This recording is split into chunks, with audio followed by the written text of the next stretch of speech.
কৃতজ্ঞতা গোটা দলের পক্ষ থেকে এখানে আসার জন্য। ইতিমধ্যে আমার মনে হয় আমরা সকলেই জেনে আজকে বলা হলো যে 1 আগস্ট আমাদের এই সিনেমাটা বড় পর্দায় আসছে। এবার এই সিনেমার প্রাককথন আমার মনে হয় লালদা মানে সুমন মুখোপাধ্যায় আমাদের পরিচালক যেভাবে গুছিয়ে বলেছেন তার খুব বেশি তার সঙ্গে আর বেশি কথা বাড়ানোর প্রয়োজন নেই, কিন্তু কয়েকটা কথা একজন অভিনেতা হিসেবে আমার মনে হয় এই ছবির অভিনেতা হিসেবে অবশ্যই আমার বলাটা খুব দরকার। হ্যাঁ, এটা ঠিক যে পুতুল নাচের রীতিকথা এই সিনেমার শুটিংটা আমরা বেশ কিছুদিন আগে করেছিলাম বিভিন্ন কারণে, কখনো ফেস্টিভ্যাল, কখনো সম্পাদনার কাজে, কখনো অন্যান্য কাজে হয়তো একটা অপেক্ষা ছিল। এবার দর্শকদের অপেক্ষা কতটা সেটা জানার তো একটা আগ্রহ আমাদের আছে, কিন্তু আমরা যারা অভিনয় করেছি ছবিটিতে বা এই ছবির সঙ্গে যারা যারা যুক্ত আছেন, সেটি ছবির প্রযোজক হতে পারে, ছবির কলাকুশলী হতে পারে, ছবির অভিনেতা হতে পারে, যারা সবাই মিলে ছবিটি বানিয়েছেন, আমাদেরও একটা অপেক্ষা থাকে। কারণ আমরা যখন কোনো সিনেমা বানাই আমাদের মনে হয় যে কখন দর্শকরা দেখবেন, তারা তাদের মতামত জানাবেন। এই সিনেমার ক্ষেত্রে কতগুলো আমার মনে হয় বিষয় খুব গুরুত্বপূর্ণ।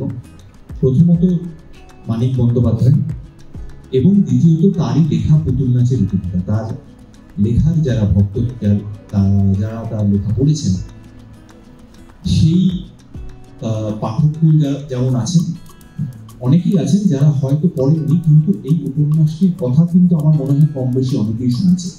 আর ইতিবাচক দিকটি হচ্ছে যে আমরাও তো সেই গল্পের সেই চরিত্রগুলোর প্রেমে পড়েছি, কাজে আমাদের হোমওয়ার্কটা হয়তো কিছুটা করা হয়ে গিয়ে থাকে।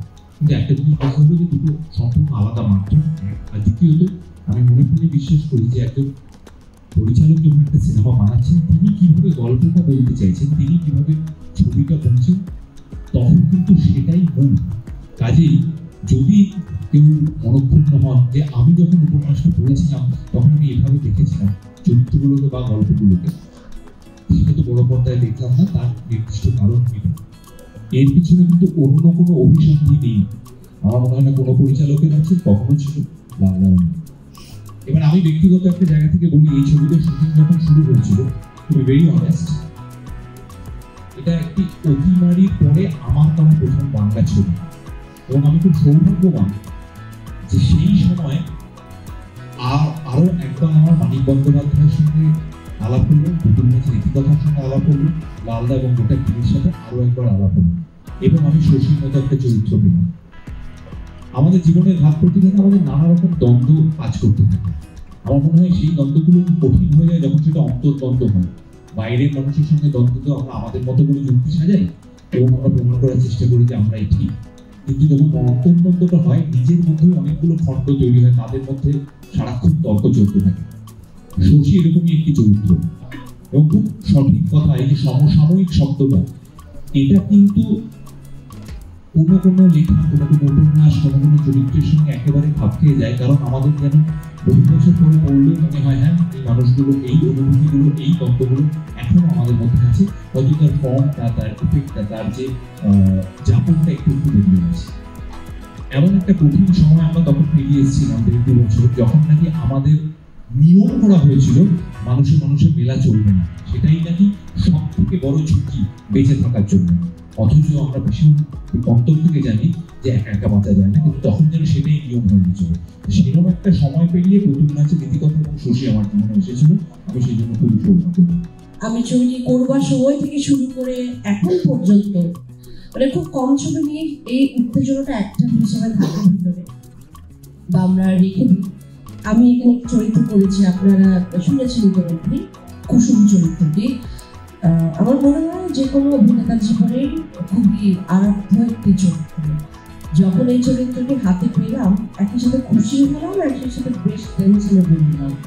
আমি পরিচালককে জিজ্ঞাসা আমি কি করবো, কেমন করে করবো, আমি পারবো তো, নানান কিছু প্রেশার আমার ভিতরে চলে এলো। আমি চরিত্র নিয়ে কথা বলছি আসলে।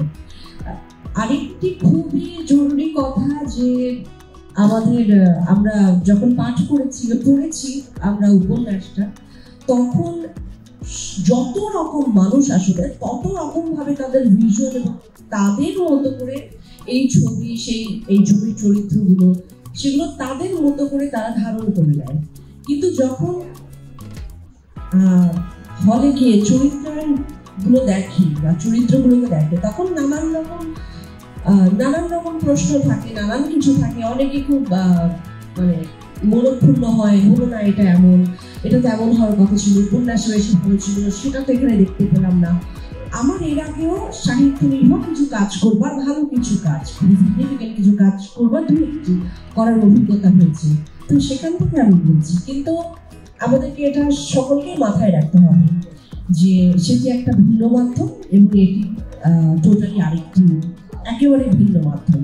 এবং চরিত্রের নিরিখে যখন দেখতে যাবে তখন নানা রকম কথা মাথায় এলেও আমরা যখন পুরো ফিল্মটি যে ক্যানভাসে আমরা দেখবো, তখন সবগুলো চরিত্রকে ঠিক করে হাজির করা, গল্পের ওপরে পুরোপুরি মানে জাস্টিফাই করা গল্পটিকে, এবং সিনেমাটিক লাইসেন্স সমস্ত কিছু মিলে কিন্তু তৈরি হয় এই পুতুল নাচের রীতিকথার মতো ছবিগুলো। আমি বিশেষ করে পুতুল নাচের রীতিকথার কথা বলছি, এই ছবিটি নির্মাণ হয়েছে সেইভাবে।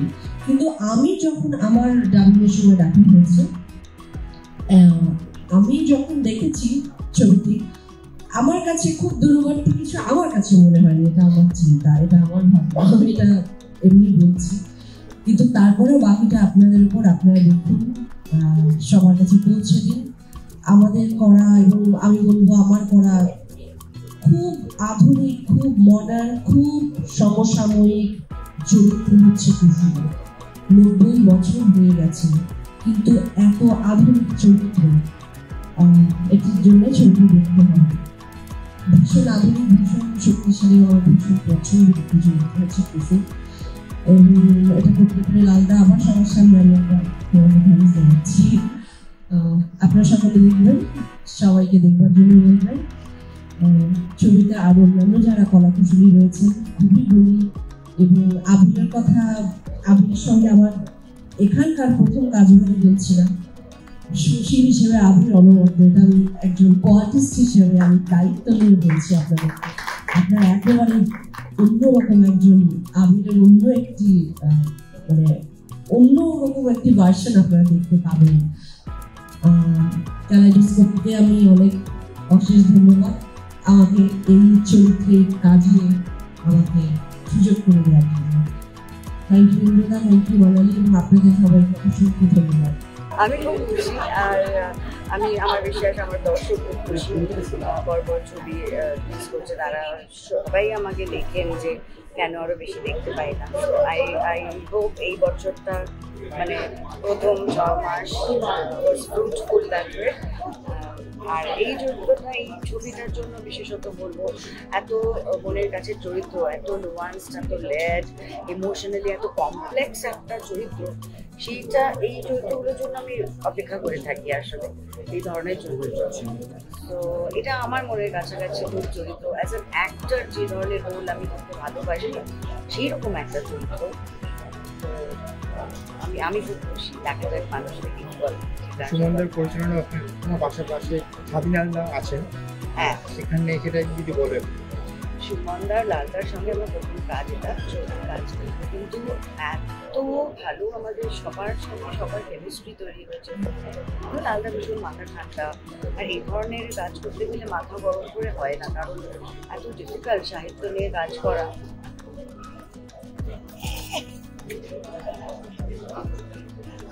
খুব ডিফিকাল্ট সাহিত্য নিয়ে কাজ করা। তো আর সাহিত্যে যেমন একটা সুবিধা থাকে যে একটা খুব স্ট্রং গল্প থাকে, সেটা একটা কাজকে এগিয়ে নিয়ে যায়, অনেকটা ইজি করে দেয়। আবার একটা উল্টো প্রেশার থাকে, যেহেতু সাহিত্য গল্প, লোকের চেনা গল্প, তো এক্সপেকটেশন থাকে মানুষের, সেই এক্সপেকটেশনকে লিভ আপ করাটা আবার একটা বাড়তি চ্যালেঞ্জ হয়ে যায় সাহিত্য গল্প তৈরি করার ক্ষেত্রে। সেটা আমার মনে হয় লালদা অপূর্বভাবে এক্সিকিউট করেছেন, সবাই থেকে ভীষণ ভালো অভিনয় করেছে। সিনেমাটোগ্রাফি খুব ভালো, খুব দেখতে পোয়েমের মতো লাগবে। আমার তো খুব মনের কাছে। ম্যাডাম সেনগুপ্ত অলরেডি হলে চলছে, সব উড়বে চলছে, এবং তোমার চরিত্রটাও সবাই খুব ভালোবাসা দিচ্ছে, আর খুব তাড়াতাড়িও আবার পুতুল নাচের কথাও আসছে। কি বলবে, কতটা এক্সাইটেড?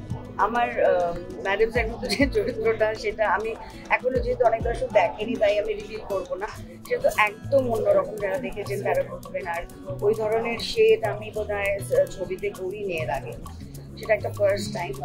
আর ইতিমধ্যে পুতুল নাচের সেন দিদি রিলিজ করতে চলেছে। সেন দিদি ভীষণ ইমোশনালি একটা কমপ্লেক্স, খুব কমপ্লেক্স চরিত্র। এই ধরনের চরিত্রটা আমার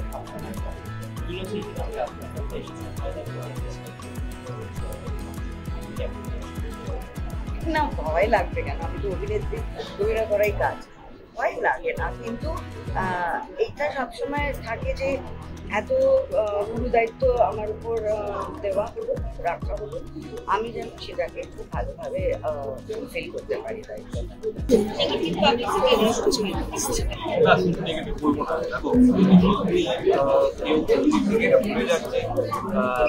আলাদা মাধ্যম তার আবার একটা ইতিবাচক দিকও আছে যে তিনি ছবির সঙ্গে এতটাই সম্পৃক্ত যে তার আগে পড়ার যে অভিজ্ঞতা সেটা খুব ছাপিয়ে যাচ্ছে সিনেমা দেখার অভিজ্ঞতা।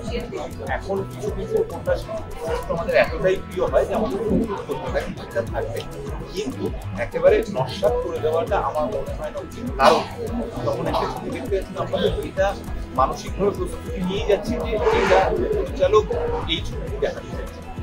আর সবচেয়ে বড় কথা এত বড় একটা উপন্যাস সেটাকে 2 ঘন্টা বা 2 ঘন্টার একটা চলচ্চিত্রে বানানো অসম্ভব কঠিন, অসম্ভব। তো সেক্ষেত্রে মন্দার মধ্যে তার মতো করে গল্পটা থাকছে। যদি এরকম এক্সপিরিয়েন্স হয়েছে, তুমিও এর আগে উপন্যাসে কাজ করেছো, তো এখানেও কাজ করেছো, মানে নেগেটিভ পাবলিসিটি বা পজিটিভ পাবলিসিটি, যেহেতু দুটো মাধ্যম আলাদা, এই ছবিটাতে বলবো নেগেটিভ পাবলিসিটি হওয়ার কোনো কারণ নেই, কারণ মন্দা অলরেডি ভীষণ নামধনিক একজন ফিল্ম মেকার, এটা পরীক্ষিত উনি। তবে এটা ঠিক পুরো বইয়ের পুরো গল্পের যে ক্যানভাস, সাহিত্যের যে ক্যানভাস, সেটা এখানে দেখাবার প্রয়োজন নেই, কারণ ফিল্মে উনি অল্পটুকুই দেখাবেন যা ডিরেক্টর দেখাতে চান। তো উনি সেভাবে করেই এটাকে মনে করেছেন এবং আমরা সেই চরিত্রগুলোকে অভিনয় করেছি। এটার ভিজুয়াল এবং এটার যে এক্সপিরিয়েন্স, মানে সিনেম্যাটিক এক্সপিরিয়েন্সটা এত ভালো আমার কাছে লেগেছে এবং আমি নিশ্চিত দর্শকদেরও সেটাই মনে হবে।